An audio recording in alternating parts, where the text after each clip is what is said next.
இந்த புத்தகத்தை பத்தி ஏற்கனவே உங்ககிட்ட சொல்லியிருக்கேன். ஆனா இந்த புத்தகத்துல வர இந்த ராசாத்தி அப்படிங்கிற கதாபாத்திரத்தை ஒரு வாட்டி படிச்சிட்டீங்கன்னா நீங்க மறக்க மாட்டீங்க.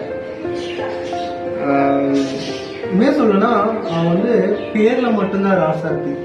ஒவ்வொரு புத்தகம் படிக்கும் போதும் ஒரு நல்ல ஒரு அழகான ஒரு மனநிலை அப்படிங்கெல்லாம் வரும்னு சொல்லுவாங்க இல்லையா. ஆனா இந்த புத்தகம் படிக்கும்போது ஏன் இந்த உலகத்துல எல்லாரும் ரொம்ப மோசமான மனுஷன்தான் இருக்காங்கன்னு தான் தோணுச்சு.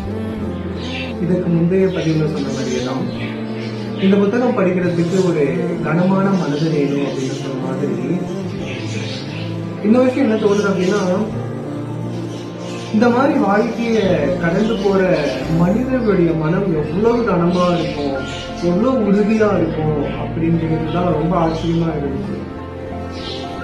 உண்மையாலுமே பெண்களுடைய மனம் ஆண்களுடைய மனதை விட ரொம்ப வலிமையானது. மகிழ்ச்சி.